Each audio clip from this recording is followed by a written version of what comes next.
This isn't emotional intelligence. Emotional intelligence is about reading people. This is about blinding them, turning yourself into a ghost they can't see, can't measure, can't predict, and that's why it terrifies them. You walked into that meeting and within 30 seconds, they knew. They knew you were nervous. They knew you needed their approval. They knew exactly which buttons to push to make you fold. And you gave them everything they needed to destroy you without saying a single word. Your face betrayed you. Your body language sold you out. Your micro-reactions handed them a blueprint to your psyche. See, most people think emotional intelligence is about understanding others. That's the lie they sell you in corporate seminars. That's the sanitized version for people who want to feel good about themselves. Real emotional intelligence, it's about becoming a ghost, a blank canvas onto which others project their fears while you reveal nothing. What I'm about to teach you will make people uncomfortable around you. They won't know why. They'll just know something's different, something's missing. The usual handles they grab to control others, gone, and that terrifies them. Let me show you how they're reading you right now. You think you're having a conversation. You're not. You're broadcasting a live signal of every insecurity, every desire, every weakness. Watch. Someone criticizes your work. Your jaw tightens. Micro-expression of anger, maybe 0.2 seconds. They see it. They know they got to you. Your boss asks if you can handle the project. You say yes, but your eyes dart left for a split second. Uncertainty. They file that away. You just showed them you're not confident. A colleague mentions your competitor got promoted. You smile and say good for them, but there's a delay. A microscopic hesitation before the smile forms. Envy detected. Weakness confirmed. You are a billboard of emotional data broadcasting 24/7 and everyone around you is taking notes. Here's the part that should genuinely disturb you. This isn't conscious. They're not thinking, I see his micro-expression of fear. Their subconscious is processing it, cataloging it, and they're making decisions about you based on data you didn't even know you were giving away. You're being read at a level beneath language, beneath conscious thought. And the worst part, you can't stop it through normal means. You can't just decide to not have micro-expressions. You can't think your way out of involuntary physiological responses. That's why most emotional intelligence training is worthless. They teach you to recognize emotions in others while you remain an open book. What I'm teaching you is different, darker, more effective. First technique, emotional camouflage. There's a concept in tactical operations called the gray man, the person who moves through a space without drawing attention, no distinguishing characteristics, nothing that makes them memorable. You're going to become the emotional gray man. This starts with your baseline. Right now, your emotional baseline shifts constantly. You come into a room energized, depleted, irritated, excited, and everyone picks up on it. Your new baseline is neutral calm, not happy, not sad, not energized, not depleted, just present. Here's the training protocol. Morning ritual. Before any human interaction, spend 5 minutes establishing neutral. Sitting, breathing normally, not meditating. That makes you too peaceful, too serene. And people notice that too. Just existing in a state of emotional neutrality. The facial reset. Every hour, find a private moment. Reset your face to absolute neutral. Not a smile, not a frown. Let gravity do its work. Let your face become a mask at rest. Practice this in the mirror until you can hold it effortlessly. Most people's neutral face still carries emotional residue. Tension in the jaw, furrows in the brow, tightness around the eyes. Yours won't. Vocal monotone training. Record yourself speaking. Listen for emotional inflection. The rise in pitch when you're excited. The drop when you're uncertain. The speed increase when you're anxious. Now practice delivering the same sentences with minimal inflection. Not robotic. That draws attention. Just flattened, even. You're not removing emotion. You're removing the involuntary broadcast of emotion. People will start describing you as calm or collected or hard to read. They're noticing the absence of data, the blank space where they usually extract information to use against you, and it will make them deeply uncomfortable. Second technique. Install a buffer between stimulus and response. Right now, someone insults you and you react within 0.3 seconds. That's not a choice. That's a program running. We're going to rewrite the program. The technique is deceptively simple, the 5-second gap. Someone says something provocative. Before you respond, any response, even a facial expression, you count silently. 1 Mississippi, 2 Mississippi, 3 Mississippi, 4 Mississippi, 5 Mississippi. In those 5 seconds, several things happen. 1, the emotional spike peaks and begins to decline. Brain chemistry literally changes. The amygdala's grip loosens. 2, you shift from reactive mode to strategic mode. Different neural pathways activate. activate. 3. The other person reveals more. They get uncomfortable with your silence and often add information that helps you understand their true intention. 4. You choose your response rather than having it chosen for you by your programming. 5. You demonstrate something that unsettles people at a primal level, self-control. But here's where it gets dark. Most people can't handle 5 seconds of silence after saying something provocative. They're expecting an immediate reaction, defense, anger, justification, something. When they get nothing, when they look at your face and see only neutral observation, they panic. They start to backtrack, over-explain, sometimes even apologize for things you haven't accused them of. They're shadowboxing, and shadowboxing is exhausting. Do this consistently for 30 days and watch what happens. The people who used emotional manipulation on you will start avoiding you, not consciously. They just find themselves steering clear. Why? Because you're no longer a source of supply. You don't give them the emotional reactions they feed on. You've become unprofitable to manipulate.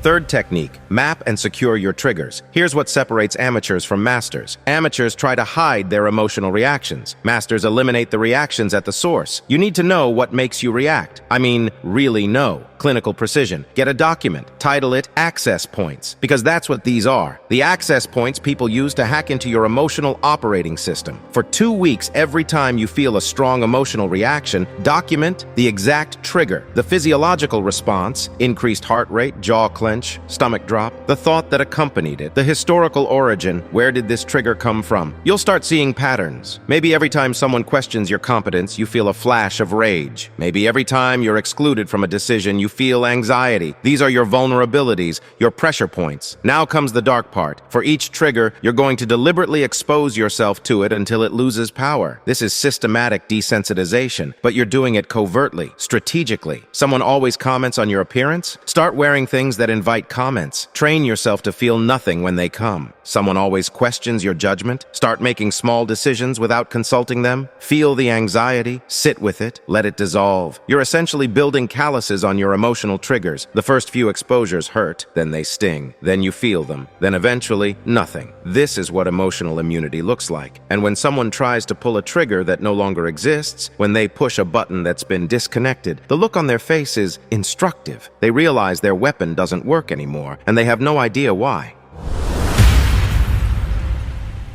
Fourth technique, information diet. People can only read what you give them access to. So stop giving them access. Most people over-disclose. They share their thoughts, feelings, plans, doubts, fears in a desperate bid for connection, validation, understanding. Each disclosure is a piece of intelligence you've handed to potential adversaries. New protocol. Become opaque by default, transparent by strategic choice. When someone asks, "How are you feeling about the project?" you don't owe them your internal landscape. "I'm processing the variables" is a complete answer. When someone probes, "You seem quiet today," you don't need to explain yourself. Just focused ends the inquiry. When someone asks, "What do you think of Sarah?" you don't need to reveal your assessment. "I don't have enough data" is honest and reveals nothing. Notice what happens. People start filling in the blanks themselves. They project onto your silence, and their projections often tell you more about them than anything you could have learned by asking. This is the art of the information vacuum. Nature abhors a vacuum. So do humans. They rush to fill silence with their own assumptions, anxieties, and revelations. But here's the key. You can't do this with everyone. If you're opaque with everyone, you isolate yourself completely, and that's a different kind of vulnerability. Choose 2 to 3 people in your life who get the real you, your inner circle. With them, you're transparent, vulnerable, honest. Everyone else gets the protocol. This creates a 2-tier system. Inner circle and outer world, sacred and profane. The few who know you and the many who cannot read you.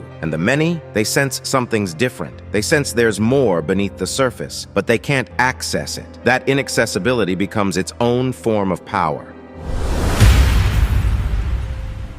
Fifth technique, weaponize stillness. Watch a cat hunting. Absolute stillness. No wasted movement, no premature action, just waiting. Humans are the opposite. We're kinetic, reactive, impulsive. Someone says something, we immediately respond. Someone challenges us, we immediately defend. Someone waits, we rush to fill the space. This is weakness. Practice this. In your next conflict or negotiation, state your position once, clearly, calmly, then stop talking. No elaboration, no justification, no preemptive defense against imagined objections. Just state it and go silent. What happens next is fascinating. The other person will become uncomfortable, they'll start talking, and the more they talk, the more they reveal about their position, their fears, their pressure points. They'll make concessions you never asked for. They'll reveal information that helps you. They'll talk themselves into corners, all because you did nothing. Stillness is a weapon most people never learn to use because it requires something most people don't have: comfort with discomfort. You need to be more comfortable with silence than the other person, more comfortable with tension, more comfortable with the pregnant pause that makes others panic. Train this in low-stakes situations. Someone asks you to commit to something. Instead of immediately saying yes or no, just look at them. 5 seconds, 10 seconds. However long it takes for them to start adding information. It'll only take an hour becomes, well, maybe we could do it another time becomes, actually, you know what, maybe someone else should handle it. You didn't negotiate, you didn't argue, you just outlasted them in the discomfort zone. This is the predator's patience, and it's deeply unsettling to be on the receiving end of it.